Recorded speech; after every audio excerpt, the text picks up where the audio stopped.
guys, what is up? Welcome back to my channel. Welcome to a new video. Welcome to a little cozy, gloomy day book shopping vlog, and I'm so excited to pick up a few more books for my fall TBR. It was supposed to rain. I think the rain moved to tomorrow now, but we can still enjoy a very gloomy day, gloomy vibes, and I'm really excited to take you guys along. I have a few errands I need to run for our Berlin trip that we leave for literally next week, which is crazy. It snuck up on us so fast. So I kind of try to pick one day, especially because we live a little bit of ways out of the city, that I'll like go into the city and run all those errands after work. So I wanted to take you guys to a few of my favorite independent bookstores here in Ottawa. And then honestly, I really enjoy the Indigo at Rideau Center. I know a lot of people don't like it. I am very nostalgic for the one that used to be across the street. If you know, you know. I think they have a really good selection. It's a nice, bright, big store. And since I'm going to be at the mall anyways, picking up a few things, I figured I would stop by and we could do a little bit of book shopping together. And maybe I'll get the confidence today to like actually film myself talking out in public at the bookstore. I don't know, I get so much anxiety doing that. But at the beginning of the month, like the first week of the month, I kind of like to make myself a little bit of a plan, which probably sounds silly, but as someone who reads a lot, I review a lot of books online, I like integrating book content into my content here on social media. I like going into the month with a plan for like which books do I want to get at the library, which ones do I want to do on audio, which ones am I going to do through book of the month, etc. And I'll basically take all the books that I have added to my TBR over the last month or so. I'll put them into Canva on a little graphic that I'll put on the screen and share. Especially if you're someone like I really struggle with impulsive tendencies and impulse shopping. It's something I've been working on for years. Having a plan for my hobbies really helps me save money, and obviously spending money on the things that you love and the things that bring you joy is important, right? You want to be spending up money on the things that make you happy, and I don't want to have just like a bunch of 3-star reads or feel obligated to keep a book because you didn't love it but then you paid for it. And so I just try to be a bit more intentional with my book purchases, and I have developed a good system, I'd say, over the last like year and a half or so. So I want to share with you guys in case it could be helpful to anyone here, because libraries are amazing. We should utilize them. I am really fortunate to live in a small town, so our library system is a little bit quicker and easier to use than in the city, but nonetheless, I wanted to share kind of like my little book buying plan in case you guys are interested. First thing that I will do is check what books I'm going to get through book of the month, and I love book of the month. I think it's a great deal, especially in Canada, because hardcovers are now like upwards of $40 Canadian. And if a book is only coming out in hardcover and I really want to read it, that is the book that I'll get through book of the month. So maybe I can put like a little like sticker on the screen of the ones that I end up doing through book of the month. I try not to do fantasy series through book of the month, but anything else is like fair game, thrillers, literary fiction, horror, romance, only because I like my books to match. So if I start a fantasy series and like I get book 1 through book of the month, then it won't match the other ones when the other ones come out. So that's the first thing that I do. Next thing that I will do is see which ones are available through the library or any of the books that are available on audio, because I love listening to audiobooks. So I'll see which ones are available at the library. I will also see which ones I really want to do on audio, and if I want to use like an Audible credit for or use like Spotify listening time, maybe any books that I've been like kind of struggling to get through that I'm going to switch to audio for. And then in terms of books that I will let myself pick up at the bookstore, something that I feel like could be a 5-star for me, a next book in a series, if it's an auto by author or an author I've previously read and enjoyed. If I started a book, let's say on like Kindle Unlimited, I'm really enjoying it, then I'll let myself pick up the physical copy and read the rest of it that way. For example, one of the books today, The Good Girls of Maple Lane, I'm like 40% through on my Kindle. I am absolutely loving it, so I really want to get a physical copy of it. Anything I read through the library or listen to an audiobook for and I love that's like over 4 stars, I will eventually over time let myself get a physical copy of it, because like I said, I really want my bookshelves to just be filled with books that I genuinely love, would recommend to a friend. And so that's a little bit about my process and kind of like how I decide what books to do where. When in doubt, I typically will get something through the library, because like I said, if I end up loving it, I can always buy a physical copy after. But there's nothing worse than buying a physical copy of a book that you end up just like not really enjoying, and then you're like, well, what do I do with this now? Like, I'm not gonna go return it, like that would be bad, obviously. But I try to go in with a plan, whether it's like a number of books I'm allowed to buy or kind of something like that. So I think today's plan is around 4 books, and I know for sure off the top of my head that I want to pick up The Good Girls of Maple Lane. Like I said, I'm reading that and loving it. Also, I'm looking for Bloom by Delilah Dawson. That's like a short I think it's like a sapphic horror novella. So anyways, going in with a plan just like helps me not really buy books that I'm like gonna like just kind of like rate 3 stars and then like never want to pick up again. So that's kind of how I go into the process. But I am going to get ready for work. I'm gonna work and then I'm done at 2 today. I'll head out into the city, do some book shopping, run some errands. I'll see you guys after. We'll probably head right to bookstore number 1. I'm back for a second because I totally forgot to let you guys know what I'm currently reading, and I can't shut up about it because it's so good and I feel like everyone should read it this spooky season. If you're looking for something spooky but not too spooky and just like kind of fun but also fast paced, I highly recommend Grove Hall Metamorphosis by Shelby Nicole McFadden. It is like a gothic paranormal romance. It leans a little bit YA, but I'm having so much fun with it. If they have a physical copy of this today at Indigo, I would also love to pick it up. I say Indigo because Indigo does typically carry some indie published books, which is amazing. We love to see them in the bookstores. So it's the only bookstore I've seen them carry indie published books. And I'm just like absolutely loving this. It's on Kindle Unlimited. It's amazing. I think the next book in the series comes out in January and basically follows a female main character. She loses her guardian, so she goes to live with her great aunt in this big gothic manor. Next to it is this abandoned manor as well, and the town refers to her great aunt as the witch. So everyone's like, oh, you're like coming to live with the witch. And then you have a bit of a love triangle between the star football player, I think, or rugby player. I'm not quite too sure, one or the other, and also a ghost from the 1800s. And it's just so fun. Her descriptors are amazing. It is so perfectly gothic. Sometimes you pick up a gothic romance book and it's not gothic enough. It's not giving the gothic vibes of like really be able to feel yourself in, usually it's like a mansion. I really wanted to recommend that because I'm having a great time with it. I think it's gonna go down as one of my favorite books this spooky season. So that's what I'm currently reading right now. It's what I was reading a little bit this morning before I started the vlog, but I'm actually gonna go start work now and then I'll see you guys after work and then we'll go book shopping. I'm so excited.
Hi guys, we have made it to Indigo. I feel like it's way easier to film in here just because it's a bigger store. There's music playing, and like I feel like the smaller bookstores I've been to, there hasn't been music playing, so like you can obviously tell like I'm talking to a little microphone.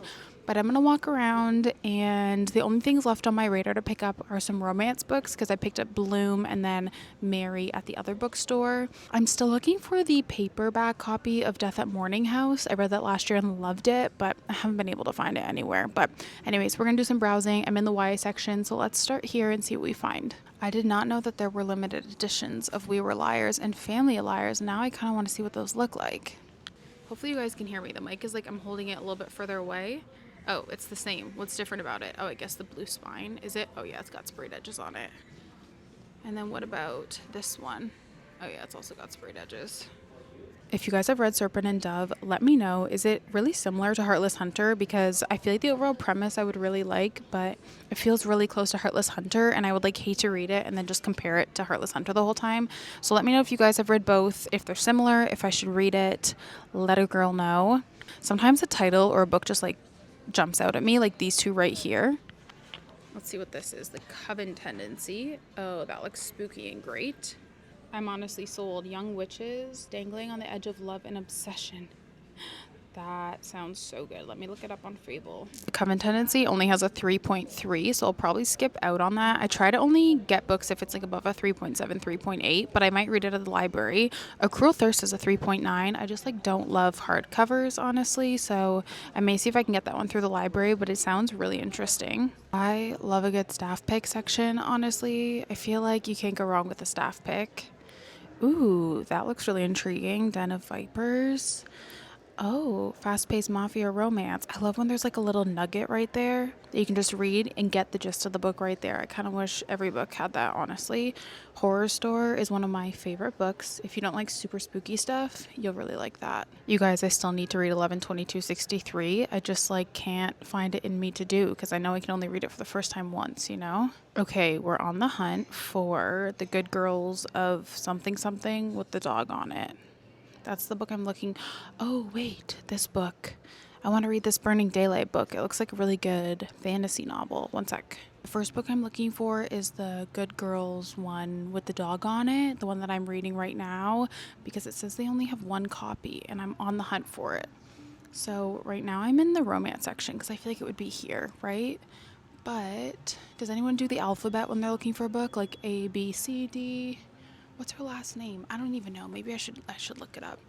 I want to say Fink. That's probably so wrong. Let's see what her last name is.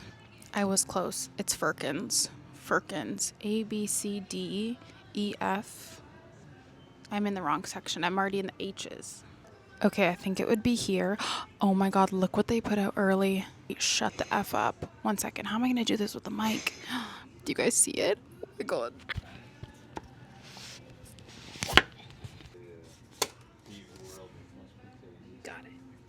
I am obsessed with the Indigo Book Club collection. I think it is so cute with the blue and the white. Adorable. I also have yet to read this book. I have it at home, but the reviews are like so hit or miss on it. This looks so good. No idea what it's about, but oh, don't like those sprayed edges.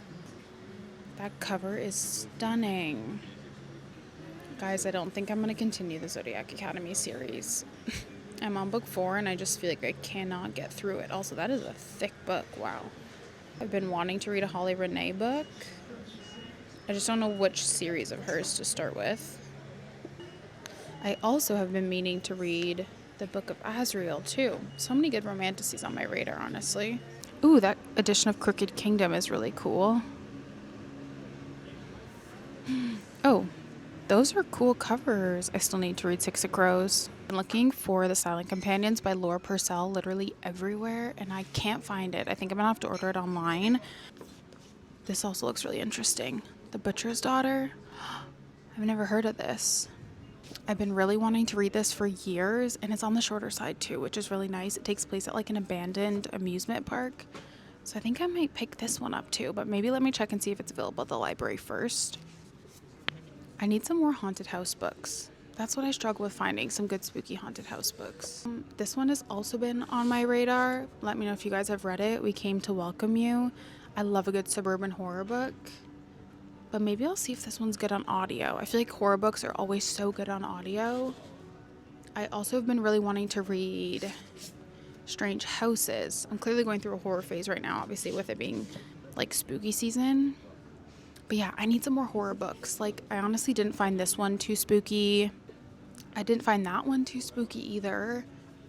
So I feel like with horror books is it's not like an overly popular genre, at least like in Canada. So I feel like you see the same books at the bookstores all the time. And yeah, I'm having no luck finding this Laura Purcell one, which is interesting because I feel like the Silent Companions is one that I see recommended all the time. Okay, I think we're gonna walk around for a little bit and do some exploring, go check what they have downstairs. But so far, I'd call this a success. They always have the cutest displays for spooky season, I find. Oh, what's this book over here? The Haunting at Morsley Manor. Let's pick that up and look at it. This is so cute. I feel like their mugs were also really good this year. And they've got a bunch of puzzles.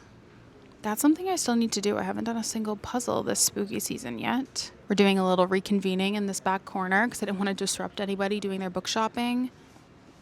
But so far I have Dust Storm. I have to grab it. Like, come on, it's out early. I cannot wait. I just did a re-listen to it on audio. I got an EALC, I guess, technically advanced listening copy of it on audio. So good, you guys. You have to go check it out. It is the best cowboy romance you'll ever read.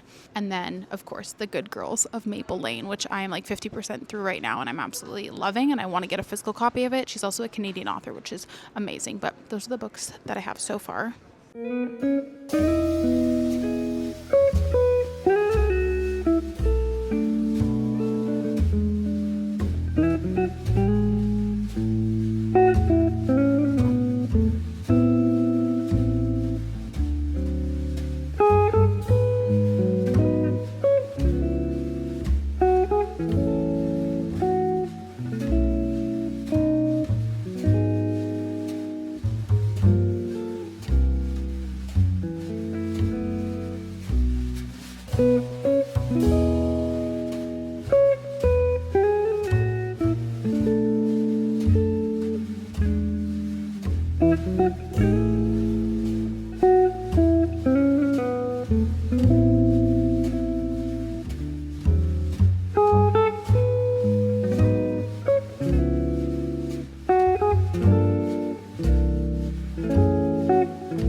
Hi guys, happy Tuesday. It is the next day. I owe you guys a little bit of a book haul. By the time I got home yesterday, which is like kind of what I get for going into the city after work, we had dinner, took the girls for a walk, and it was already getting dark out. I feel like it was one of the first days we really noticed that the days are getting shorter, but it felt really nice to like start the week off, get all my errands done, get out of the house. Sometimes I feel like I don't leave the house until I go into the office, which is usually later in the week, and then I kind of go a little bit stir crazy. So it was really nice to start the week off on that note, and then also do something fun for me too, which was get a little book shopping in. And I'm really excited about the books that I picked up, but I wanted to wait until today. One, I needed some daylight, and two, because I was really hoping that I would finish one of them and I could give you guys a review, and I did, and it was so good, and I need everyone to read it because no one is talking about it, and I think it is probably my favorite fall romance of all time. So the first book I picked up yesterday was, of course, The Good Girls of Maple Lane. And this cover is just stunning. Like I mentioned, had been reading this on my Kindle. I was around 40 or 50% of the way in, and I knew it was gonna be like a great read. So I wanted to pick up a physical copy. I loved this. As you can tell by the smile on my face, like I had so much fun with it. It is so close to a 5-star. I think it's like around a 4.5, 4.75, but I may end up rounding up. There is a little bit of miscommunication in it, which isn't my favorite. Some people really don't mind it though, because it is very realistic. But that's like the one thing that kind of can bring my rating down a little bit. But other than that, it was perfect length. I am so over these really long ass romance books. So this was like the perfect length. The found family in it was amazing. I feel like their relationship developed really organically. And I guess I should probably give some context. This follows our female main character, Cameron. And Cameron is in vet school. She's also just like struggling to pay the bills. She's working a ton of jobs. And anyway, she comes across this dog that needs to be adopted. The dog is overweight, really neglected. She's a golden retriever named Aggie, and Cameron decides to take her in even though she's like, I really can't afford this.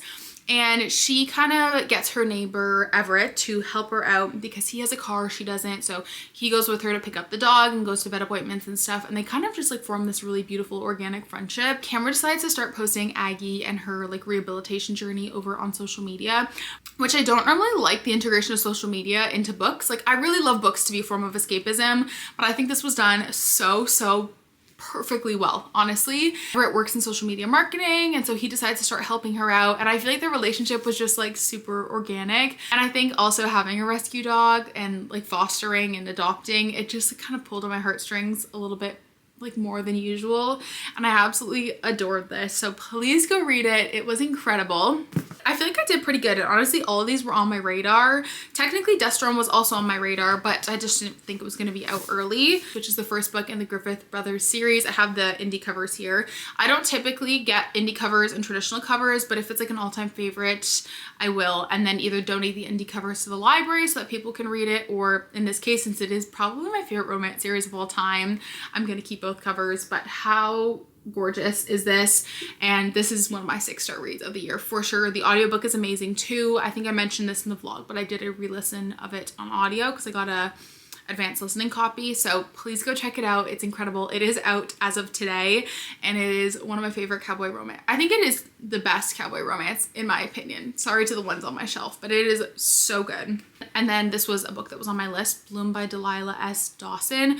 Perfect little small book. I might end up bringing this to Berlin with me, which was kind of the main point of this like book shopping, was to find a small book that I could bring with me, because I love bringing a physical book on a trip when I have time to read it, like a coffee shop and stuff. I believe this is a sapphic horror kind of quirky weird girl lit fic book about obsession. I'm really excited about that, and the cover is just stunning.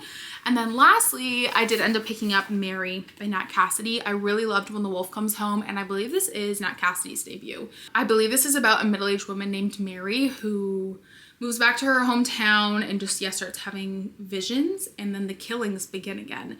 Mary's definitely gonna find herself. Mary discovers that her experiences are echoes of an infamous serial killer. So really excited about this, and yeah, I feel like this is on everyone's radar as like a top horror book. So really excited about that. Kind of bummed I still can't find The Silent Companions anywhere, but I guess I'll just order that online. But yeah, those are the books that I ended up picking up for this video. I hope you guys enjoyed coming along. Make sure you follow me and subscribe if you want to see me read these books. Follow me on Instagram. I usually post my real-time book reviews there, and on Fable. And yeah, I love you guys so much. I'll talk to you in the next one. Bye!